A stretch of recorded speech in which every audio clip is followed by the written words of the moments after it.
আসসালামু আলাইকুম ওয়া রাহমাতুল্লাহি ওয়া বারাকাতু।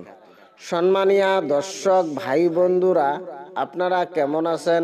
আশা করং মহান রাব্বুল আলামিনের অশেষ অশেষ মেহেরবানিতে আপনারা সবাই ভালো আছেন। তাই আমি আজকে একটা দোয়া নিয়ে হাজির হলাম। এই দোয়াটা আপনাদের প্রত্যেকের দরকার। এই দোয়াটা আপনাদের প্রত্যেকের দরকার। দেখেন ভাই, আমরা বহু জায়গার মধ্যে বহুতে কাম করি, বহু জায়গার মধ্যে আমরা চাকরি করি। আমাকে মহাজন ভাল পায় না বা আমাকে ম্যানেজার ভাল পায় না। যদি আপনারা এই দোয়াটা পাঠ করেন, আল্লাহ রহম করলে আপনাদের ম্যানেজার আপনার ছাড়া বুঝবেন নয়। যে কোনো জায়গার মধ্যে কাম করেন, আপনাদের ঠিকাদার আপনার ছাড়া বুঝবেন নয়, আপনাদের মালিক আপনাদের ছাড়া বুঝবেন নয়। আপনারা এই দোয়াটার যদি আমল করেন, দেখেন ভাই, শুধু একবার কষ্ট করে আমল করেন, তারপরে আপনাদের জিন্দেগির মনে হয়ে যাবে, জিন্দেগির মনে দোয়াটা জিন্দা হয়ে যাবে। তখন আপনারা যখন তখন আপনারা করবেন পাবেন, যখন তখন যে কোনো মানুষকে আপনারা নিজের হাতের মুষ্টি আনতে পারবেন, যে কোনো মানুষকে আপনারা বশ করবে পাবেন। ঘরের স্ত্রী আপনার কথা শোনে না, যদি আপনার কথা শোনে না, আপনারা এই আমলটা করো। এই আমলটা করলে আমি যে নিয়মে বাতামো, যে নিয়মে আমি বলবো, সেই নিয়মে আপনারা করেন। দেখেন, আপনার স্ত্রী আপনার ছাড়া বুঝবেন নয়, আপনার স্ত্রী আপনার হাতের মুঠো থাকবে। যে স্বামী আপনাদের দাম দেয় না, স্ত্রীর দাম দেয় না, সেই স্ত্রী এই আমলটা করো, দেখতে পাবেন সেই স্বামী আপনার কথা মতে চলবে, আপনার ইশারা চলবে। অন্য মেয়ের কাছে কোনোদিনও ওই স্বামী যাবে না, আপনার ছাড়া বুঝবে না। তাই আপনারা এই আমলটা করবার জন্য চেষ্টা করেন। আমি যে নিয়মে বলবো আপনারা সে নিয়মে করেন। দেখেন ভাই, এই আমলটা আমার সগাড়ের দরকার, এই আমলটা সগাড়ে দরকার।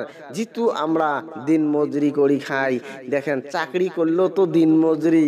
চাকরি করবার গেলে যদি আপনার ম্যানেজার বা আপনার বস যদি আপনাকে ভাল না পায়, সব সময় তেরা কথা কয়া থাকে, তাহলে আপনার মনটা কি করবে?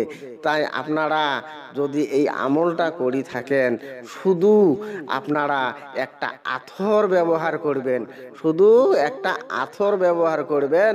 ওই আথরটা আপনারা লাগে যাবেন ওই ম্যানেজারের কাছে, ওই মালিকের কাছে, যে কোনো স্ত্রীর কাছে, যে কোনো মানুষের কাছে আপনারা যাকে বশ করবে চাবেন, তাই বশ হয়ে যাবে, আপনার কথা মতে চলবে। তাই আপনারা মনোযোগ দিয়ে শোনেন, আমি এই আমলটার কথা বলিয়াছি, আপনারা সবাই মনোযোগ দিয়ে শিখি নেন। এই আমলটা আমার সগাড়ের দরকার পড়ে যাবে। আপনারা এই আমলটা কোন সময় করবেন? শুক্রবার দিনগত রাইতে, শুক্রবার দিনগত রাইতে ইশারের পরে, ইশারের পরে ঈশান নামাজ পড়বেন। তারপরে আপনারা পশ্চিম মুখ হইয়া আপনারা 5টা পাক পাঞ্জাতন নামে আপনারা ধূপ জ্বলাবেন। তারপরে ধূপ জ্বলার পরে আপনারা দরুদ শরীফ 11 বার পাঠ করবেন। দরুদ শরীফ 11 বার পাঠ করিয়ে আপনারা এই আমলটা বলবেন 1001 বার, 1001 বার। কি আমল? আল্লাহ তালু আলাইয়া ওয়াতুনি মুসলিমিন, আল্লাহ তালু আলাইয়া ওয়াতুনি মুসলিমিন, আল্লাহ তালু আলাইয়া ওয়াতুনি মুসলিমিন। এই দোয়াটা আপনারা 1000 বার পাঠ করবেন। কতদিন পাঠ করবেন? 1 সপ্তাহ পাঠ করতে লাগবে।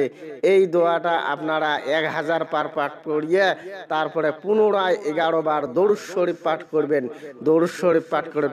এইভাবে আপনারা 1 সপ্তাহ আমল করেন। 1 সপ্তাহ আমল করার পরে আপনার আমলটা জিন্দা হয়ে যাবে। এই যখন জিন্দা হয়ে যাবে, তখন আপনারা তখন যে কোনো মানুষকে আপনারা হাতে হাতের মুষ্টি রাখতে পারবেন। তাই আপনারা এই আমলটা করবার জন্য চেষ্টা করেন। একবার এই আমলটা জেন্দা করি নাও, জেন্দা করার পরে আপনারা জিন্দেগির মনে এই আমলটা আপনাদের হয়ে যাবে। আপনারা তখন যে কোনো মানুষকে বশ করে নিতে পারবেন, যে কোনো বসকে আপনারা হাতের মুষ্টি রাখতে পারবেন। আপনার কথায় উঠবে, আপনার কথায় বসবে। তাই আমার অনুরোধ, আপনারা এই আমলটা করবার জন্য চেষ্টা করবেন। তাই আপনারা সবাই ভালো থাকেন, সুস্থ থাকেন। খোদা হাফেজ।